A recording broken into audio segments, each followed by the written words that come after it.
사도신경으로 우리의 신앙을 살아계신 하나님께 고백 드리시겠습니다. 전능하사 천지를 만드신 하나님 아버지를 내가 믿사오며 그 외아들 우리 주 예수 그리스도를 믿사오니 이는 성령으로 잉태하사 동정녀 마리아에게 나시고 본디오 빌라도에게 고난을 받으사 십자가에 못 박혀 죽으시고 장사한 지 사흘 만에 죽은 자 가운데서 다시 살아나시며 하늘에 오르사 전능하신 하나님 우편에 앉아 계시다가 저리로서 산 자와 죽은 자를 심판하러 오시리라. 성령을 믿사오며 거룩한 공회와 성도가 서로 교통하는 것과 죄를 사하여 주시는 것과 몸이 다시 사는 것과 영원히 사는 것을 믿사옵나이다. 아멘. 찬송가 161장, 찬송가 161장. 할렐루야, 우리 예수 부활 승천하셨네. 하나님께 찬양 드리겠습니다. 찬송가 161장 하나님께 찬양합니다.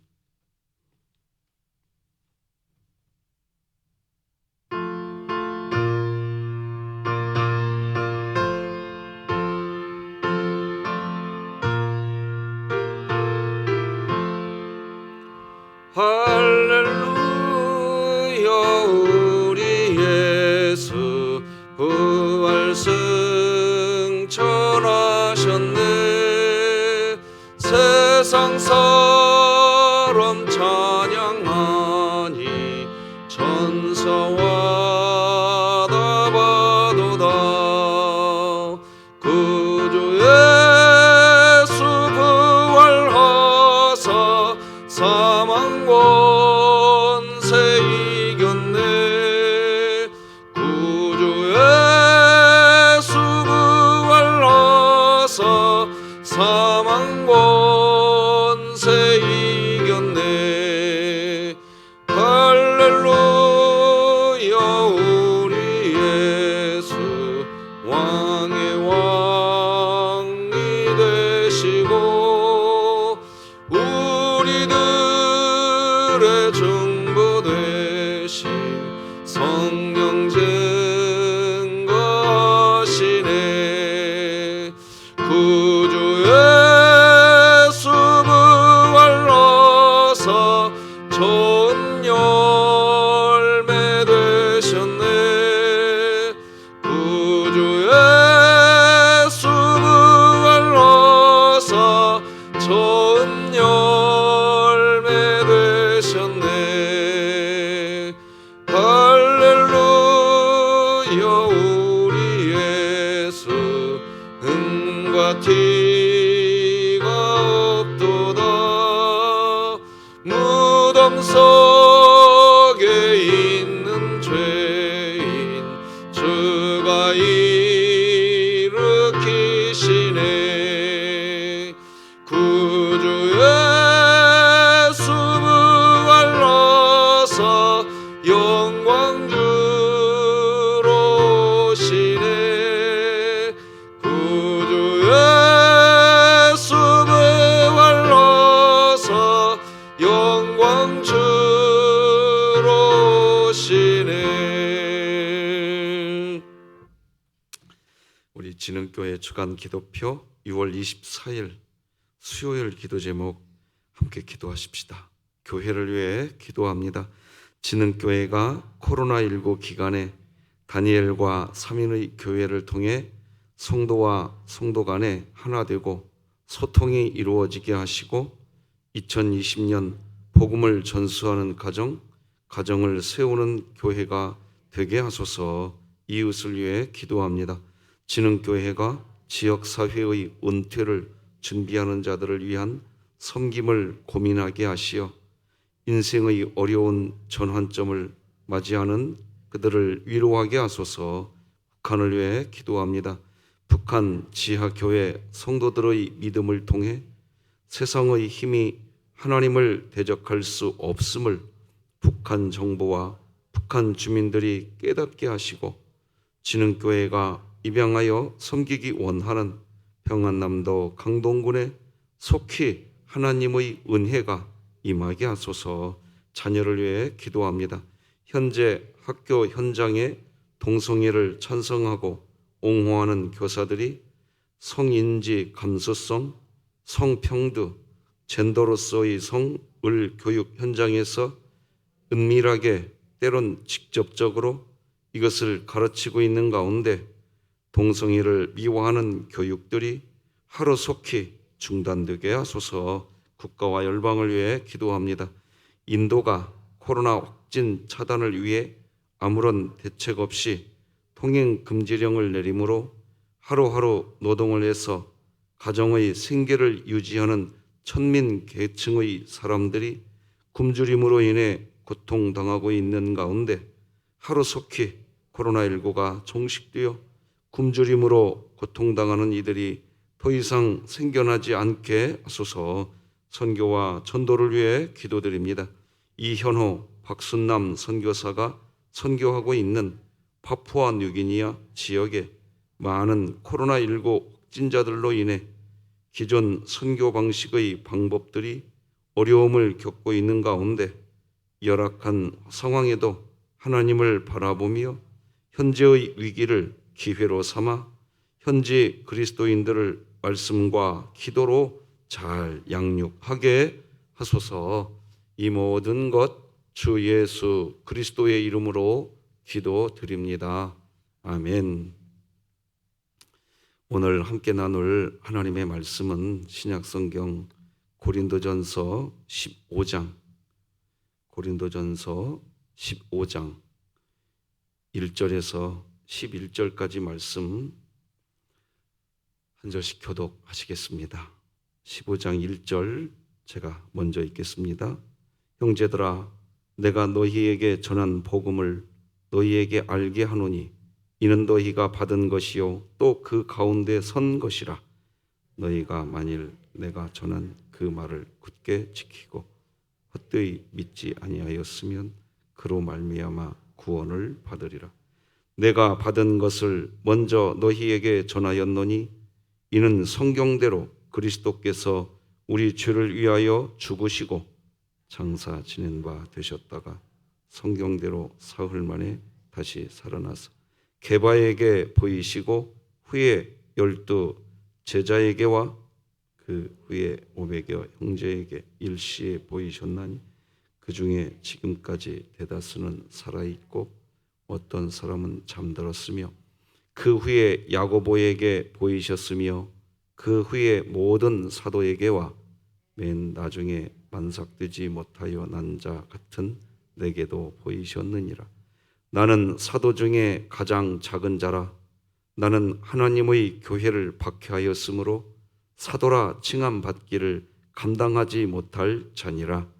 그러나 내가 나 된 것은 하나님의 은혜로 된 것이니 내게 주신 그의 은혜가 헛되지 아니하여 내가 모든 사도보다 더 많이 수고하였으나 내가 한 것이 아니요 오직 나와 함께 하신 하나님의 은혜로라. 함께 읽겠습니다.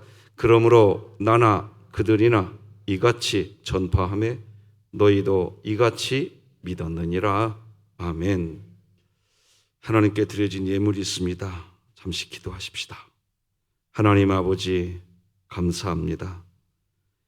이 새벽에 우리 주님을 더욱 사랑하기를 원하는 성령 하나님의 그 세밀한 만져주심과 이끄심 안에서 주님 더욱 사랑하기 원합니다. 사랑하는 자녀들의 결혼을 인도해 주시옵소서. 간절한 부모의 마음, 엄마의 마음을 담아 이 예물 하나님께 올리고 기도드립니다. 주님이여, 아름다운 하나님의 선하신 인도하심 안에서 믿음의 배우자들과 아름다운 선교의 가정, 말씀의 가정, 자녀들이 이루어갈 수 있도록 하나님 홍해를 가른 것처럼 인생의 길을 열어주시어서 하나님께서 부모의 기도에 응답하시는 은혜로 채워 주시옵소서. 귀한 예물과 정성을 받아주시기를 소망하며 예수님의 이름으로 기도드립니다. 아멘. 오늘은 구원자의 죽음을 말하는 종교는 없습니다. 오직 기독교만이 구원자의 죽음, 구원을 하시겠다는 분이, 구원을 하시려고 하시는 분이 스스로 죽으십니다. 그런 종교는 이 세상에 없습니다. 기독교밖에 없습니다.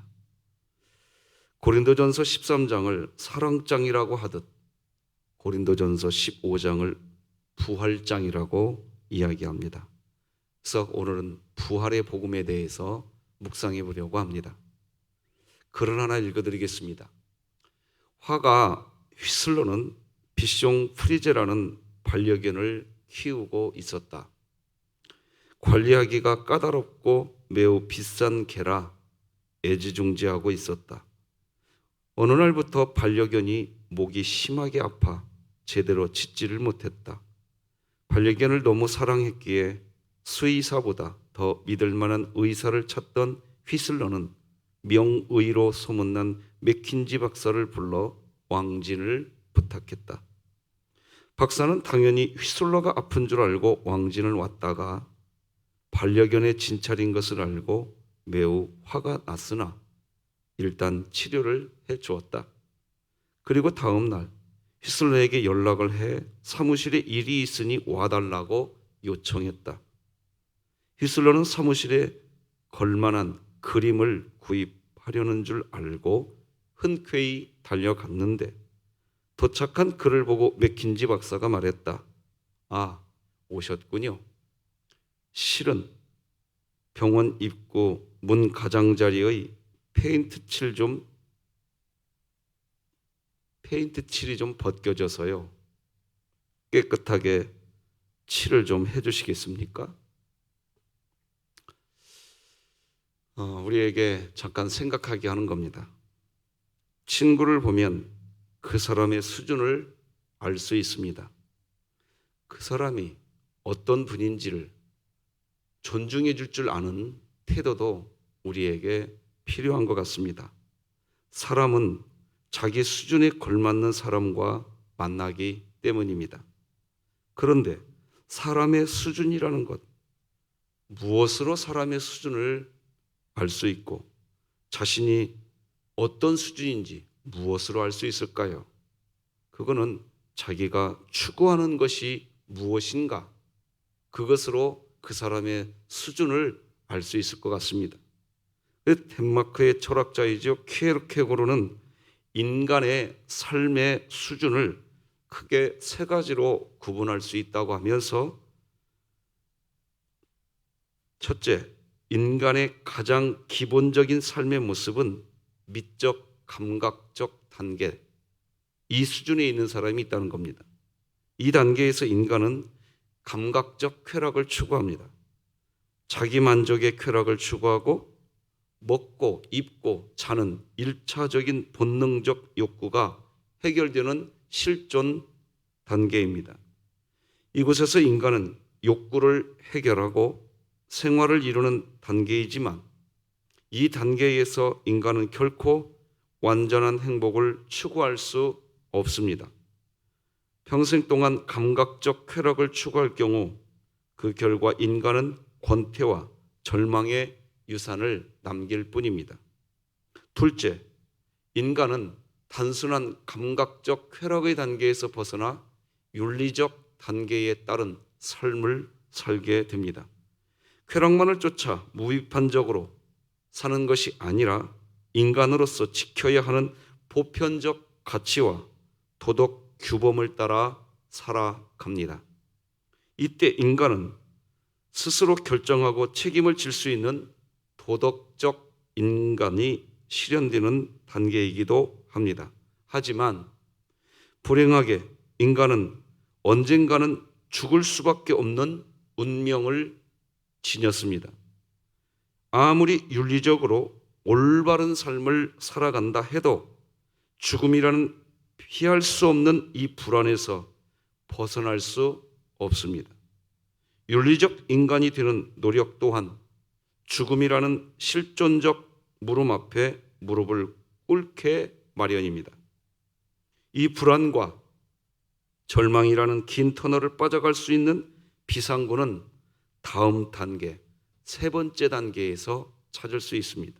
그래서 마지막 단계는 이렇게 이야기합니다. 종교적, 영적 단계에 와서 비로소 인간으로서 완전하고 참된 삶이 실현된다고 합니다. 도덕적 단계, 그러니까 두 번째 단계죠. 도덕적 단계에서도 해결할 수 없는 초월적인 존재의 요청이 이루어지는 단계입니다. 인간이 진정한 신을 믿고 따를 때 인간으로서의 절망과 무력감을 떨쳐버리고 죽음이라는 자연적 질서에 순응하면서 동시에 극복할 수 있는 완성된 삶을 살 수 있습니다. 종교적, 영적 단계에서는 단순한 수평적 질서, 즉 우리가 더불어 살고 있는 이 1차적인 단계에서 수직적 차원, 즉 신과 인간의 관계에 하나된 합의를 지향합니다. 수평적 사고에서 얻을 수 있는 갈등, 두려움에서 벗어나 신과의 교통을 통해 절망으로부터 안식처를 얻을 수 있는 그런 정거장일 수도 있는 것입니다. 이렇게 세 가지로 키에르케고르는 말합니다. 키에르케고르가 말한 인간의 삶의 수준 세 가지를 살펴보았습니다. 그러면 고린도 교회는 그 중에 몇 번째 교회였을까? 두 번째, 윤리적 단계와 가까운 교회였습니다. 고린도 교회는 성경의 보편적 가치와 도덕 규범을 반드시 따라야 한다는 분명한 개념이 있었습니다. 각종 은사도 있었기에 누구보다 더 올바른 신앙인이 되어야 한다고 말했습니다. 그러나 교회는 그런 정도의 수준에서 머물면 안 됩니다. 교회는 인간의 죽음이라는 피할 수 없는 불안까지도 삶의 절대 절망이 찾아왔을 때 분명한 비상구, 즉 출구죠. 출구가 있어야 합니다. 우리에게 절대 절망이 찾아왔는데도 그 상황에서 빠져나갈 수 있는 출구가 교회에 있어야 합니다. 그런데 고린도 교회는 없었습니다. 분명히 말씀대로 살아야 하고 분명히 하나님의 뜻대로 살아야 한다는 그 논리가 분쟁의 원인이었던 겁니다. 우리가 이 부분을 놓쳐서는 안 됩니다. 고린도 교회는 말씀을 지키려고 하다가 싸웠던 겁니다. 이 부분 절대 놓쳐서는 안 됩니다. 출구가 있어야 돼요. 제가 반복해서 말씀드리지만 교회는 성도와 성도의 모임이 교회입니다. 교회, 즉 성도들이 모였습니다. 그런데 이 성도들이라는 존재, 사람이라는 존재는 죽음이라고 하는 절대 절망을 늘 끌어안고 있는 존재입니다. 그래서 성도와 성도가 모인 그 모임 안에는 반드시 절망이 있게 되어 있습니다. 왜? 죽음을 반드시 갖고 있는 존재거든요. 그러니까 그 모임 안에는 항상 절망이 있게 되는 겁니다.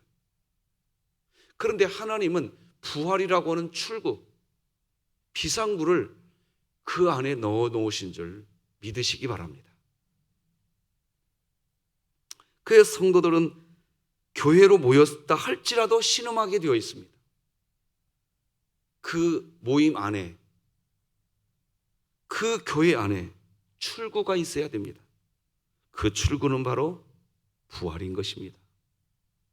부활의 소망입니다.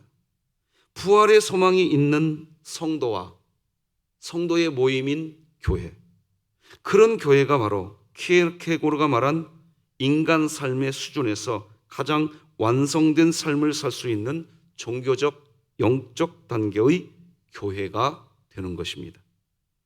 그런데 이 세상이 어떤 종교를 찾아보아도 앞서 말씀드린 것처럼 이 세상을 구원하겠다는 구원자 본인이 세상의 구원을 위해 자신이 죽은 신은 없습니다. 오직 예수님만이 이 세상을 구원하기 위해서 구원자 자신이 죽었습니다.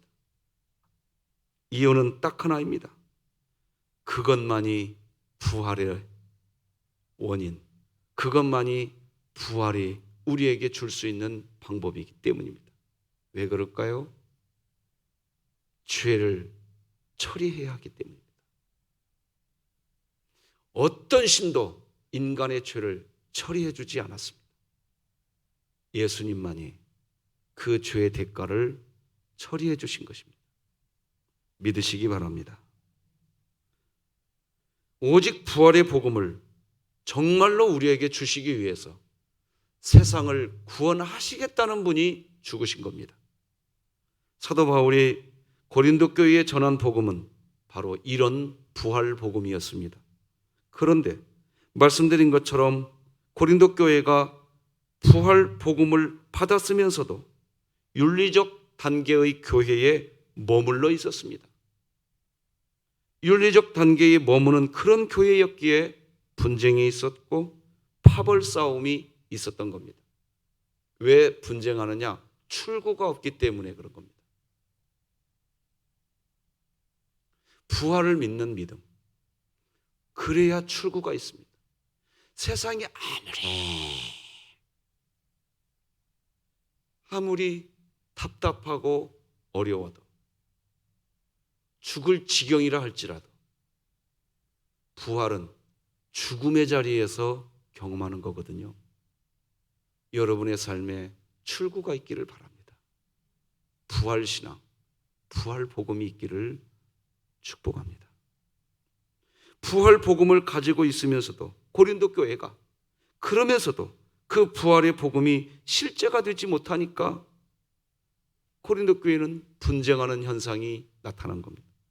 그래서 사도 바울은 다시 복음을 고린도 교회에 알려주고 싶었습니다. 교회가 교회되는 것은 오직 복음밖에 없기 때문입니다. 그리고 오늘 본문 1절 다 같이 읽어보십시다. 시작. 형제들아, 내가 너희에게 전한 복음을 너희에게 알게 하노니 이는 너희가 받은 것이요 또 그 가운데 선 것이라. 너희가 이미 받았었다는 겁니다. 그러나 나는 너희들에게 다시 복음을 좀 알려줘야겠다. 뭐가 복음이냐? 부활이라는 거예요. 하나님은 사도 바울을 통해 다시 복음을 이야기해 주시면서 정말 복음을 굳건하게 붙들기를 원하셨습니다. 그래서 하나님은 이제 이어지는 2절에서 복음을 굳게 지켜라, 헛되이 믿지 말라, 그래야 너희가 구원을 받는다, 이렇게 이야기합니다. 너희가 만일 내가 전한 그 말을 굳게 지키고 헛되이 믿지 아니하였으면 그로 말미암아 구원을 받으리라. 헛되이 믿으면 구원을 받지 못한다고 이야기합니다. 헛되이 믿지 말라는 말은 매우 의미 있는 말입니다. 왜냐하면 하나님을 믿으면서도 헛되게 믿는 믿음이 있기 때문입니다. 고린도 교회의 믿음이 그랬습니다. 고린도 교회의 분쟁과 파벌 싸움은 복음이 헛되게 했습니다. 그래서 사도 바울은 고린도전서를 시작하는 1장에서부터 이 부분을 분명히 했었어요.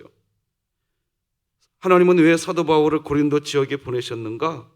그것은 복음이 헛되지 않게 하기 위한 것이었다고 고린도전서 1장 17절 고린도전서를 쓰는 첫 부분부터 이야기하고 있었어요. 그리스도께서 나를 보내심은 그리스도의 십자가가 헛되지 않게 하려 함이라.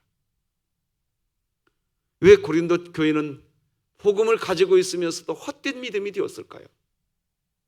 싸움입니다. 싸움. 분쟁이었던 거예요. 그러면 복음이 헛되지 않으려면 어떻게 해야 할까요? 복음이 헛되지 않으려면 바로 십자가를 붙들어야 합니다. 십자가를 붙드는 것은 무슨 목에 십자가 모양의 목걸이를 거는 그런 의미가 아닙니다. 십자가에 돌을 붙드는 겁니다. 고린도전서 1장 18절에서 그래서 사도 바울이 앞서 이렇게 이야기했던 겁니다. 십자가의 도가 멸망하는 자들에게는 미련한 것이요 구원을 받는 우리에게는 하나님의 능력이라. 십자가의 돌을 붙드는 인생이 복음을 헛되이 받지 않은 그런 인생입니다. 십자가의 도는 멸망하는 자들에게 왜 미련하게 보일까요? 십자가의 도는 자기 부인이고 자기 절제이고 자기 자아 내려놓음이거든요. 그러니 멸망하는 자들은 항상 미련하게 보여서 자기 자아를 내려놓지를 않습니다. 오직 기독교의 예수님만이 이 세상을 구원하시는 참신, 그 자신이 죽음의 십자가를 말해줍니다. 그래서 십자가의 도는 예수님이 세우신 도입니다.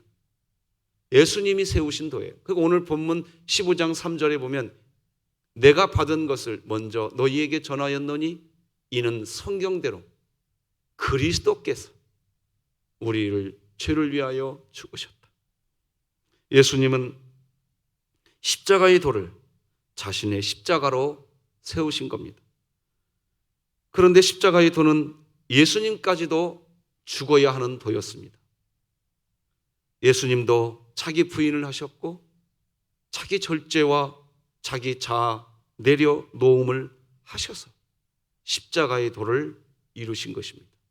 그리고 그 십자가의 도를 따르라. 너희가 정말 나를 따라오려거든 그 십자가의 도를 따르라. 이렇게 이야기하고 계시는 겁니다. 십자가의 도를 붙드는 믿음이 헛된 믿음이 아니고 구원을 받게 하는 믿음인데 십자가의 도의 결국은 죽음입니다. 그런데 십자가의 도, 그것이 죽음에서 부활하게 됩니다. 오늘 4절 말씀 같이 읽겠습니다. 시작. 장사 지낸 바 되셨다가 성경대로 사흘 만에 다시 살아나서. 사람들은 생각합니다. 자기 부인, 자기 절제, 자기 자아 내려놓음을 내가 그렇게 해본들 누가 알아주기나 하냐? 그렇게 생각합니다. 아무런 의미가 없다고 주장합니다. 그 미련한 짓이라고 이야기합니다. 하지만 그렇지 않습니다. 십자가의 도를 따르는 신앙만이 헛된 신앙이 아니고 그 신앙이 부활신앙, 믿음의 신앙인 것입니다. 그러나 거기에서 그치지 않습니다. 아무도 알아주지 않을 것 같아서 늘 피해가려고 하는 자기 부인, 자기 절제, 자기 내려놓음으로 나타나는 십자가의 도는 반드시 부활로 역사되고 그 부활은 아무도 알아주지 않을 것 같지만 모든 사람이 다 알게 됩니다. 하나님이 그렇게 하십니다. 예수님의 부활도 그랬던 겁니다. 그래 오늘 5절로 8절에 이렇게 기록하죠. 게바에게 보이시고 후에 12 제자에게와 그 후에 500여 형제에게 일시에 보이셨나니 그 중에 지금까지 대다수는 살아있고 어떤 사람은 잠들었으며 그 후에 야고보에게 보이셨으며 그 후에 모든 사도에게와 맨 나중에 만삭되지 못하여 난 자 같은 내게도 보이셨느니라. 예수님의 부활을 누구도 모를 줄 알았지만 하나님은 다 알게 만들어 놓는다는 겁니다. 내가 나를 부인한다고 누가 나를 알아주기나 해?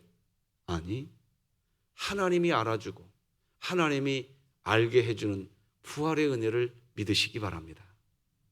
우리 그리스도인들이 관심을 가져야 할 것은 누가 나를 알아주는가? 누가 나를 보아주는가 하는 게 아닙니다. 우리 그리스도인들이 가져야 할 진짜 관심은 정녕 내가 십자가의 부활 복음을 가지고 있는가? 그걸 가지고 있는 사람은 아무리 절망 그 안에 탁 갇혀 있다 할지라도 절망하지 않습니다. 시편에 이야기한 것처럼 내 영혼아 내가 어찌하여 불안해하는가? 네가 어찌하여 낙심하여 하는가? 나는 오히려 하나님을 더욱 찬송하리라. 부활 복음만이 그렇게 만드는 겁니다. 십자가와 부활의 복음은 나에게 은사가 나타나는 것으로 증명하는 게 아닙니다. 십자가와 부활 복음은 믿음, 소망, 사랑, 이 세 가지는 항상 있을 것인데 그 중에 제일은 사랑이라. 즉 하나님 사랑의 열매, 사람 사랑의 열매, 오직 그것을 위해 오늘도 자기 부인, 자기 절제, 자기 내려놓음을 찬송하면서 감사의 고백과 함께 붙잡는 신앙입니다. 그것이 주님이 가신 길이고 우리가 가야 할 길입니다. 그런 신앙인이 현재 삶에서 참 부활의 역사를 체험하기에 나 같은 사람에게도 주님의 부활의 역사를 오늘도 보게 해 주시는구나. 내가 무엇인데 주님은 나에게까지도 부활의 역사를 보여주시는가? 오늘 하루의 삶 속에서도 변함없이 주님이 나와 함께하고 계시지 있지 않는가? 왜 하나님은 나와 이렇게 오늘도 동행해 주시는가? 내가 뭔데? 하루의 삶을 살고 나면 그 고백밖에 남지 않습니다. 그래서 사도 바울이 오늘 본문 10절에서 이렇게 노래하는 겁니다. 다 같이 읽고 말씀 읽겠습니다. 시작. 그러나 내가 나 된 것은 하나님의 은혜로 된 것이니 내게 주신 그의 은혜가 헛되지 아니하여 내가 모든 사도보다 더 많이 수고하였으나 내가 한 것이 아니요 오직 나와 함께 하신 하나님의 은혜로라. 아멘. 부활 복음을 가진 이는 그렇게 수고해 놓고도 아니요, 주님이 하셨지요. 주님의 은혜지요. 오늘도 그렇게 삽시다. 기도하십시다. 하나님 아버지 감사합니다. 십자가 부활 복음, 나 죽고 주님 사시옵소서.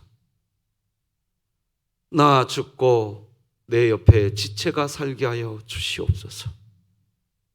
그러면 우리 주님은 부활의 복음의 능력을 우리에게 주시는 줄 믿습니다. 비대면, 비접촉의 시대, 참으로 상상하지 못했던 이 안타까운 시절이 지금도 우리들을 지나가고 있습니다. 아버지 하나님, 이 답답한 이때 부활 복음이 우리의 기쁨이 되게 하시고 위로가 되게 하시고 소망이 되게 하시어서 아무리 답답하고 어려워도 하나님 사랑, 사람 사랑의 열매, 그것이 우리의 목표가 되게 하시어서 오늘도 인생의 여정을 걷게 하여 주시옵소서. 예수님의 이름으로 기도드립니다. 아멘. 하늘에 계신 우리 아버지여, 이름이 거룩히 여김을 받으시오며 나라가 임하시오며 뜻이 하늘에서 이루어진 것 같이 땅에서도 이루어지이다. 오늘 우리에게 일용할 양식을 주시옵고 우리가 우리에게 죄 지은 자를 사하여 준 것 같이 우리 죄를 사하여 주시옵고 우리를 시험에 들게 하지 마시옵고 다만 악에서 구하시옵소서. 나라와 권세와 영광이 아버지께 영원히 있사옵나이다. 아멘.